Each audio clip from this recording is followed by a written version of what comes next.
לכם ערב טוב, צופי חדשות הוט בצפון. אנחנו הערב עם מהדורה קיצית במיוחד.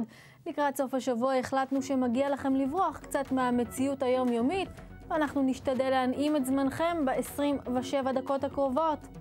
גשר רומי נחשב לאחד האתרים הכי יפים בעולם, אלא שאחרי 2000 שנה, מה לעשות, הוא מתחיל להתפורר. מה שעצוב זה שנדמה שלאף אחד לא ממש אכפת. פסטיבל צ'רקסי נפתח בכפר קמה, הוא מציג מורשת ופולקלור. שלומי ברטלר ביקר שם, הוא יביא לנו מיד את כל הרשמים. בפינת איכות הסביבה ננסה ללמוד כיצד לעשות שימוש יעיל בשירותים שלנו, וכן, העדיפות היא לנסות ולרוקן את הניאגרה כמה שפחות. נשמע מסריח? האמת גם לנו. בספורט נערך את מאמן הפועל איתורן קריית שמונה רן בן שמעון רגע לפני פתיחת הליגה. נשמע ממנו מה הוא מתכנן לעונה הבאה. ולסיום נמליץ לכם על טיול לשבת, והערב מסע קסום לבית שערים. כפי שאתם רואים, המהדורה שלנו הערב מרתקת במיוחד, אבל לפני הכל וכמדי יום, בואו נשמע כיצד עבר עליכם היום הזה כאן בצפון. חדשות היום שלי, הרלוונטיות. חדשות היום שלי, אני עכשיו הולך לספר להסתפר. חדשות היום שלי, הבן עובר דירה. מה חדשות היום שלי? מה, איזה תחנה אתם? מה? ערוץ 3 בכבלים, נורא רוצים לשמוע מה חדש אצלך היום. ערוץ 3. הכל רגיל, סטנדרטי ושגרתי. מצב הכלכלי קצת לא טוב. מקווים יהיה בסדר. אני באתי לבקר את הנכדות שלי, וזהו. מזג האוויר היום טוב, טוב מאוד. הכל חדש, יום יפה, יום חם. מה חדשות היום שלי? הבן שלי מתחתן. חדשות היום שלי זה פרחים, אבל אני לא רוצה שתצלמו אותי. תצלמו את הפרחים שלי.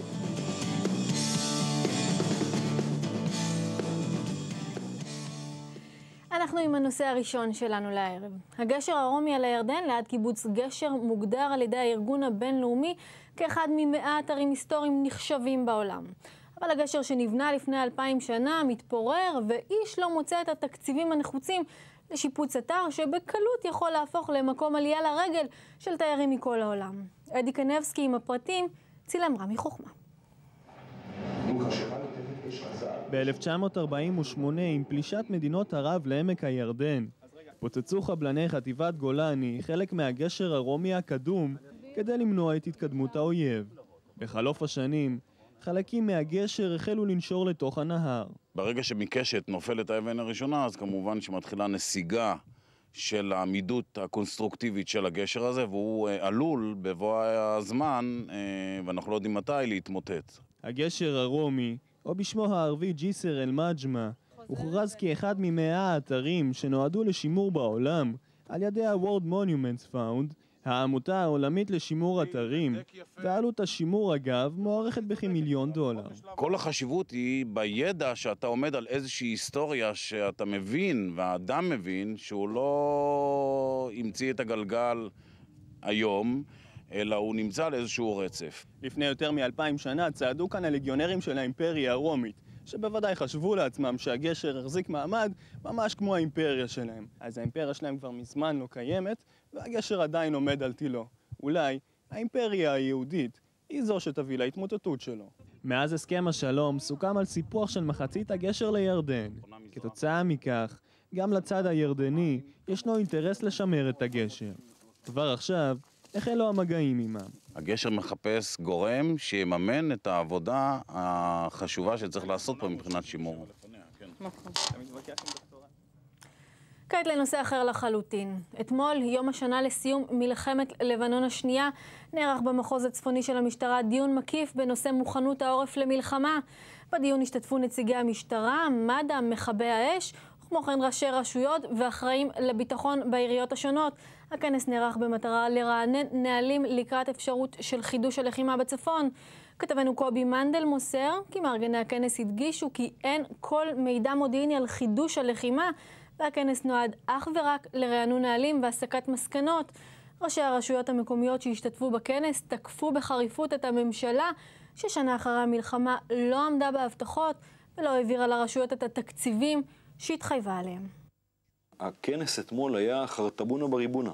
יש פה ושם בשוליים דברים שהסתדרו, מערך האזעקות נהיה יותר טוב, אולי פה ושם התיחום הבין גזרתי, בין פיקוד העורף למשטרה, לגורמים אחרים, יהיה קצת יותר טוב.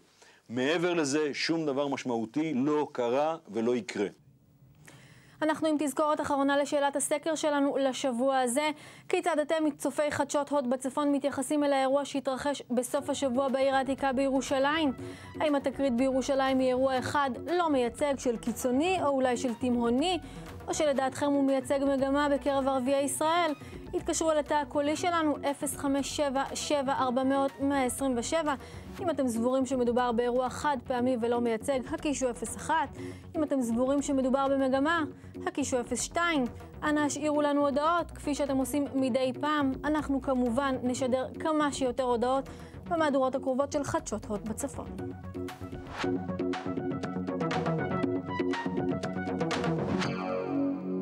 כמדי שבוע אנחנו עם פינת איכות הסביבה, ואני רוצה לומר כעת ערב טוב לכתבתנו מירב כרמי, שעסוקה כבר כמה שבועות בבניית שירותי קומפוסט. ערב טוב מירב. שלום שני. מירב, ממש בקצרה, תזכירי לצופים שלנו בבית, מה הם שירותי קומפוסט? שירותי קומפוסט הם למעשה פתרון אקולוגי, במקום להוריד את המים באסלה ולבזבז כל פעם 10 ליטר ואחר כך להשקיע אנרגיות אדירות בלנקות את המים האלה על מנת שנוכל לשתות אותם. הם למעשה שירותים יבשים שאין בהם שימוש במים, שהתוצר הסופי שלהם הוא זבל אורגני. הרבה מאוד זמן לוקח הפרויקט הזה, בנייה רגילה כבר מזמן הייתה מסתיימת, לא? זה נכון, העניין הוא שהמנגנון של השירותי קומפוסט עצמם, זה מנגנון אמנם שאפשר ללכת ולקנות אותו אצל חברות שמספקות את השירותים האלה, הוא מנגנון די מורכב, ואנחנו בונים אותו בעצמנו. אז במקום ללכת ולקנות אסלה ולהתקין אותה ולחבר לביוב, בעצם צריך לבנות איזשהו מיכל שיקבל את הצרכים, את הקקי והפיפי, יחד עם חומרים יבשים לתהליך הזה של הקומפוסטיזציה, עד שהוא מגיע לתוצר סופי של זבל אורגני. זה תהליך שלוקח חצי שנה, צריך לעשות ניקוז נוזלים למיכל הזה, צריך לדאוג שכל המערכת תהיה אטומה בשביל שלא יהיו בעיות חיידקים למיניהם. בקיצור, צריך להשקיע בזה הרבה מחשבה ותכנון וגם עבודה. מורכב. האמת שאני מרגישה קצת לא נעים, אבל אצלי בבית יש שירותים רגילים, אז איך אני בכל זאת יכולה לתרום לאיכות הסביבה? קודם כל, את יכולה להרגיש נעים מאוד, את עדיין הרוב. הדבר הראשון זה להתקין ידית הדחה, שאפשר לעשות בחצי הדחה. דבר נוסף שאנחנו עשינו אצלנו, הכנסנו בלוקים לתוך ניאגרה, שבעצם נותנים למצוף לעלות לקו העליון, לפני שמתמלאים שם 10 ליטר בתוך המיכל. דבר נוסף שאנחנו נוהגים לעשות זה לא להוריד את המים על כל פיפי, אנחנו משתמשים בסיסמה שאומרת באנגלית If it's yellow, let it mellow, If it's brown, flush it down, שזה אומר אם זה צהוב, תיתן לזה לחכות קצת, ואם זה חום תוריד את המים. קצת מגעיל. יש אנשים שיכולים להסתכל על זה כמגעיל, ויש אנשים שיכולים להסתכל על זה כמשהו טבעי מאוד. כתרומה לאיכות הסביבה? לא רק כתרומה לאיכות הסביבה. פשוט כי זה משהו טבעי מאוד.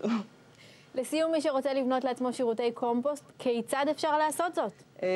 יש חברות שמוכרות את השירותים המוכנים, יש אנשים כמונו ששוברים את הראש ובונים אותם.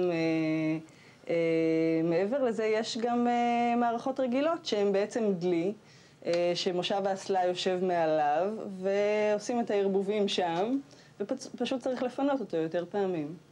אני מאוד מודה לך, מירב כרמי, בנייה מהנה. בשמחה, להתראות.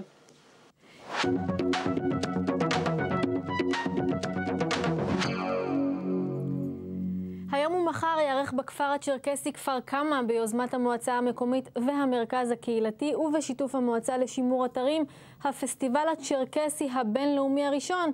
במסגרת האירוע יוזמנו המשתתפים לערוך היכרות עם האדיגאים, כך נקראים הצ'רקסים בשפת המקור, והמורשת שלהם וליהנות מהפולקלור המיוחד העובר מדור לדור זה אלפי שנים. שלומי ברטלר היה היום בכפר קמא, צילם אמיל סווייד. בטח יצא לכם לעבור בכביש המוביל מכפר תבור ליבניאל, ובטוח שמתם לב בדרך לשילוט יוצא דופן, ובו בין השאר אותיות קיריליות לא מובנות. מי מכם שטרח להביט הצידה, הבחין ביישוב ובו מסגד, ומכאן הדרך למסקנה היא קצרה. בטח מדובר בעוד כפר ערבי טיפוסי כמו רבים אחרים. תגידו, על הצ'רקסים שמעתם?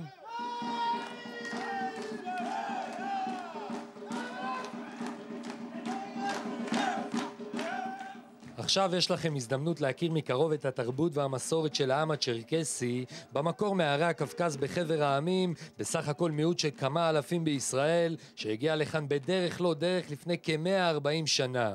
היום יצא לדרך הפסטיבל הצ'רקסי הבינלאומי הראשון בכפר קמא.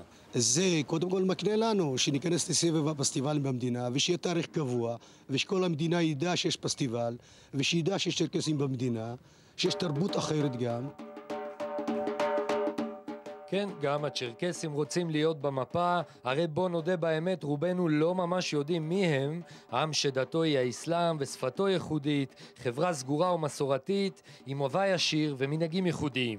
אנחנו נראה להם את המוזיאון, את התצוגה, מאיפה באו, נסביר להם על ההיסטוריה הצ'רקסית, על הפולקלור הצ'רקסית, על התרבות הצ'רקסית, יתכנסו לתוך היישוב הישן, איפה שהתיישבו הצ'רקסים הראשונים.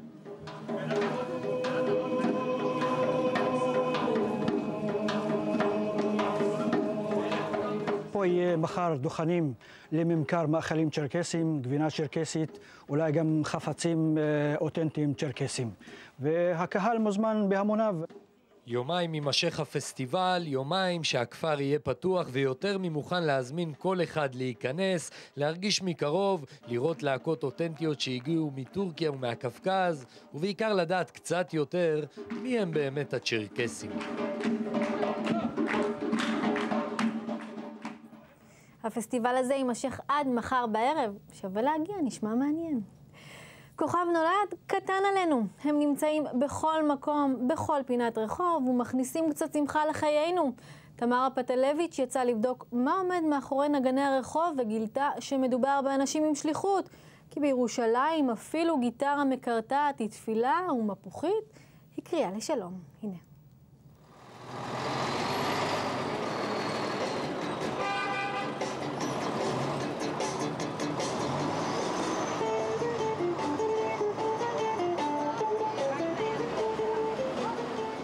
Они מנגנים מרוסיה, תזמורת גדול, רדיו טלוויזיה. יש אקורדיון, יש כינור, יש הכל שיש, תזמורת. נו עכשיו אין בעיה מה לעשות, אני מנגנים ברחוב, כנג'ור, רחוב, בניגודה, שאני זקן זה... בטיול במדרחוב קשה להתעלם מהמוסיקה שברקע. ישנם כאלה שמנגנים כדי להתפרנס, ויש את מי שעושה למען הנפש. הם חשים שנגינה בירושלים היא זכות.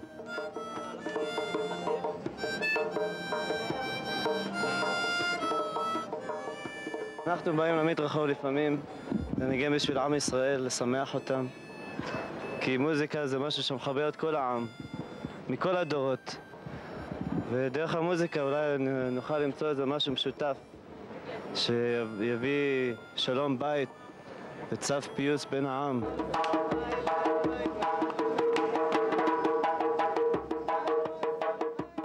פה זה אחרת לגמרי ירושלים. כולם אוהבים את כל המוזיקה, כולם פה סבבה עם הכל. יש פה את כל סוגי האנשים, לכן אפשר לנגן את כל סוגי המוזיקה. לא יודע, מקום טוב, מקום עם הרבה אנרגיות טובות.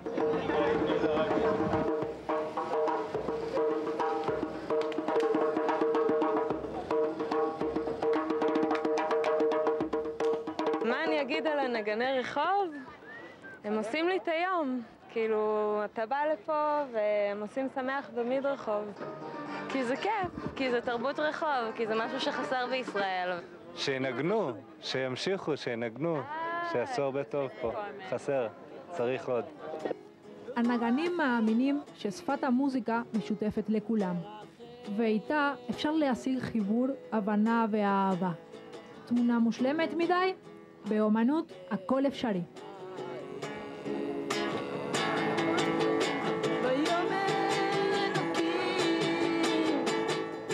והקטע, מנגנים להשם, כאילו, תכלס. זה קטע מאוד מיוחד לנגן בעיר, כי אתה מנגן להשם. מה שאני רוצה זה להפיץ את האור של עם ישראל בכל העולם, ולהסביר לכולם שעם ישראל זה עם סבבה לגמרי, וכולם יכולים להיות חברים שלהם. אתה רוצה להיות זמר? שמישהו יעבור פה ויגלה אותך או משהו כזה? כן, זה מה שקרה לבוב דילן. תמיד חלטתי שזה יקרה לי, שאני אשב פה, וזה קורה הרבה.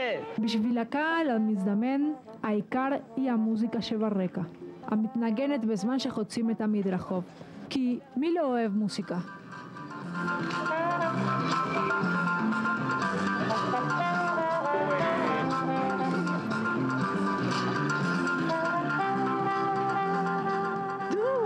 אותי לרקוד איתו.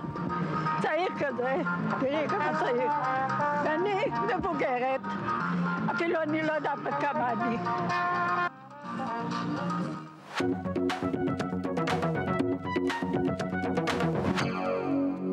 ספורט עכשיו, ואני רוצה לומר ערב טוב לרן בן שמעון, מאמן הפועל יתורן קריית שמונה, ערב טוב. אהלן שני. מברוק על העונה שעברה, עשית היסטוריה. עשינו היסטוריה, כן, עשינו היסטוריה יפה לקריית שמונה. איך התחושות בקבוצה? בכל זאת עלייה לליגת העל, זה כבר לא צחוק. אז זהו, זה הכל חדש לכולם, גם לי כמובן כמאמן, שנה ראשונה. את יודעת, יש ציפיות, אומנם הן שקטות, אבל הן די גבוהות. גם להישאר בליגה, גם להציג כדורגל טוב. מקווה שתהיה עונה טובה. העונה תשחקו במגרש הביתי שלכם, זה קצת מגדיל את הסיכויים להצליח בליגת העל? א', כן, אני חושב שבית זה דבר טוב, אבל זה רק בגלל שאיבדנו אותו פתאום אנחנו מרגישים, אבל זה עדיין לא מספיק. לשחק עונה בליגה ראשונה ולשרוד בליגה הזאת, צריך הרבה יותר ממגרש בית. מגרש הבית לא יביא לנו רבע נקודה. הוא יביא לנו אולי איזשהו יתרון מורלי, או אולי אנחנו נבוא עם רוח גבית טיפ-טיפה יותר טובה, אבל עדיין אנחנו נצטרך לשחק טוב על הדשא. אתה יודע, יש מי שיגיד שאולי עשית טעות, סך הכל שברת שיא בקריית שמונה, עכשיו לחזור בליגת העל, זה כבר לא פשוט, זה לא הליגה הלאומית. יכול להיות תשמעי, קודם כל, אם הייתי צריך לחיות לפי מה שאנשים יגידו, אז אי אפשר לקום בבוקר, פשוט מאוד לא היה למה. חשבתי שזה נכון להמשיך במועדון הזה, זה מועדון שנתן לי הרבה מאוד, גם אני נתתי לו, זה היה נכון להמשיך במועדון הזה. יחד עלינו לליגת העל, אני חושב שזה לא משנה מה יקרה בדיעבד, כי כולנו אלופי בדיעבד, כולם יודעים אחרי מה היה צריך לקרות לפני. אם חלילה תרדו לליגה הלאומית, יזכרו לך את העלייה הזאת? את העלייה ההיסטורית? אני לא מוכן לדבר על אפשרות כזאת. לא מעוניין שיכניסו לי באף תא אפור של המוח את האפשרות שנראית ליגה. אנחנו קבוצה, באנו לליגת העל, אנחנו רק מתחילים אותה.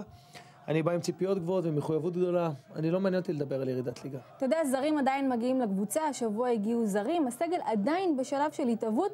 אתה חושב שאתם כבר מוכנים למשחק בליגת העל? הסגל כבר מספיק מגובש? תראה, אם את שואלת אותנו, אם אנחנו עכשיו ב-100% כושר, אז בטח שלא, אף קבוצה לא מתחילה מ-100%. אתה מתחיל את הליגה, ולפעמים אתה נכנס טיפה יותר מהר, יותר לאט. לנו אין את הפריבילגיה להיכנס לאט. צריך מההתחלה להתחיל לקחת נקודות. זה שהסגל עדיין לא מלא, לא כל הדברים הם באשמתנו. החתמנו פה זרים, שאחרי שהם שמעו שזה קריית שמונה, או ראו באינטרנט שזה קריית שמונה, לא הסכימו לבוא לפה. כך שלא הכל מושלם, לא הכל ורוד, אבל צריך מתוך הדברים שיש, ומהסגל שיש, שהוא סגל טוב, למצוא את ההצלחה. הרבה מאוד זרים, שחקני חוץ, מה עם שחקני הבית, שחקני הנוער, איזי מטפח אותם כבר תקופה מאוד מאוד ארוכה, לא הגיע הזמן אולי לתת להם הזדמנות? הזדמנות נותנים לשחקנים טובים, לא לשום תואר אחר של שחקן, לא בית, חוץ, חול או ארץ ישראל, זה לא רוצה להגיד ששחקני הנוער עדיין לא בשלים לליגת העל? לא, יש שכן, והם נמצאים בסגל, ויש קצת פחות. נמצאים בסגל, לא משחקים בפועל. כמובן שלא מזמן התחילו תהליך במחלקת הנוער, יש לנו מחלקת נוער טובה, גם הנוער שלנו על הליגה, יש תהליכים שלוקחים זמן, מנסים לשלב כמה שיותר שחקנים צעירים בתוך הקבוצה הבוגרת, יש כמה שחקנים די מוכשרים בקריית שמונה, ייקח להם קצת זמן, לא פשוט לשחק בליגת העל. אתה תיתן להם העונה הזאת הזדמנות? אני אתן לשחקנים הכי טובים שנמצאים בסגל את ההזדמנות. לא הרבה יודעים, אבל אמא סילבי מלווה אותך בשלט רחוק, תקופה מאוד מאוד ארוכה, איך זה עובר כאן בקריית שמונה אם מגיע למשחקים? אז זהו, הלוואי שזה היה הכהנת שלך, נכון? הלוואי שזה היה בשלט רחוק. היא ממשיכה להגיע. אני שומע אותה כל הזמן. אם אפשר אמא, קצת שלט רחוק, קצת להתרחק. אמא זה אמא, אמא זה לפני הכל. עוזרת לך המון. לפעמים עוזרת, לפעמים מפריע, מה זה משנה עכשיו? אנחנו אוטוטו תחילת שנה, כבר אמור להיוולד לך ילד נוסף, נכון? מברוק? כן. שנה מוצלחת. תודה רבה, תודה. אני מקווה. תודה רבה, רן בן שמעון, בהצלחה. תודה רבה.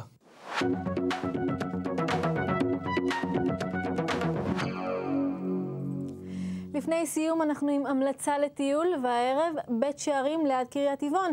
מדובר באתר היסטורי ובו מערות מתקופת המשנה והתלמוד. מאז ימי יהודה הנשיא זהו אתר ידוע ומוכר בכל העולם היהודי שמכיל בתוכו אוצרות ארכיאולוגיים, אוצרי נשימה. נועה שפיגל כתבתנו ביקרה באתר וממליצה בחום, צילם שי אלבז.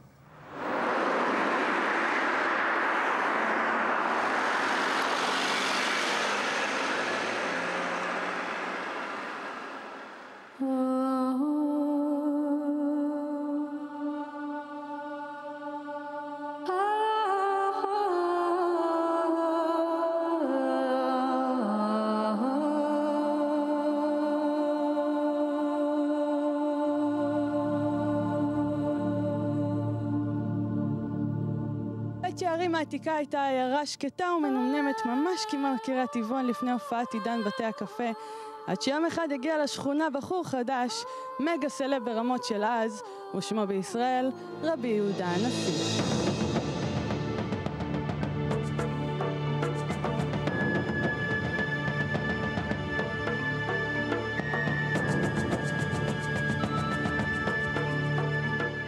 בגן לאומי בית שערים ישנן מערות תת-קרקעיות מתקופת המשנה והתלמוד. כל מערה והסיפור שלה. נכון, מערת הלולבים. ראיתם את הלולבים? סמל יהודי, ובמערת הארונות יש שם ארון שעליו יש את כל 7 המינים. בנקרופוליס, הלוא היא עיר המתים הגדולה בבית שערים העתיקה, קבורים יהודים מסוריה, תימן, תדמור ועוד מקומות רבים נוספים. דמיינו בנפשכם תקופה שאין בה פקס, אין ג'מבו, אין רכבות. כיצד הגיע שמו של רבי יהודה הנשיא לאותם יהודים שנמצאים כל כך רחוק מכאן, שכל כך רצו לבוא ולהיקבר לצידו של רבי יהודה הנשיא. תגידי, זה השלטר של המזגן? האמת שלא, אנחנו לא זקוקים למזגן במערות התת-קרקעיות של בית שערים, מאוד נעים כאן ומומלץ לבקר כאן בקיץ, ממש מזגן טבעי, ובחורף המערות מקורות, אז מומלץ לכל עונות השנה. אתם מזכירים פה? מה, חדר או קבר?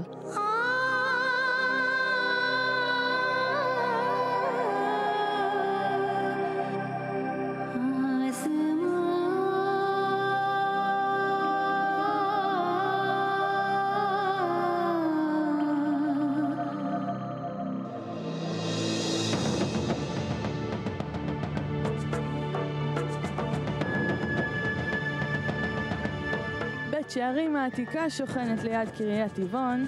האתר פתוח 7 ימים בשבוע, וחוץ מהדרכות יום ואפילו הדרכות לילה שמתקיימות בו, ניתן גם לנצל את הנוף הנפלא לסתם פיקניק נחמד. בילוי נעים.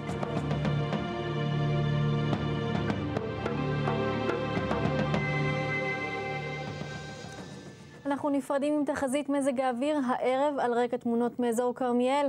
יהיה מעונן חלקית עד בהיר עם עלייה קלה בטמפרטורות. והנה מה שצפוי לנו הלילה ומחר. בגליל העליון וצפון הגולן 19 מעלות הלילה עד 32 מחר.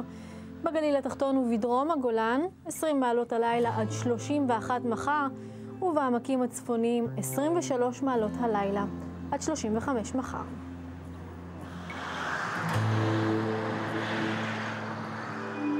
זהו חברים יקרים, תמה לחצי שעה, אנחנו סיימנו. רצינו לעשות לכם קצת טוב על הלב, עם מהדורה קיצית וכלילה, אנחנו מאוד מקווים שהצלחנו.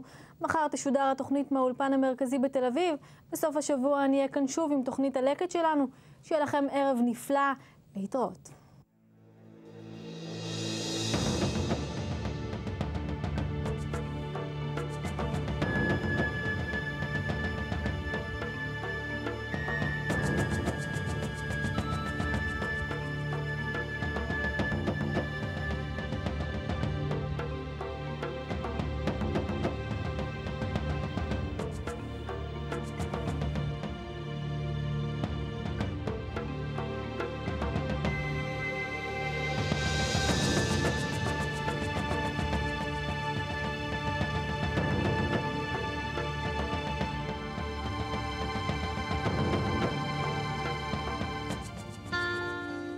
כמעט בכל יום בחדשות הוד בצפון אתם רואים דברים שמרגשים אתכם.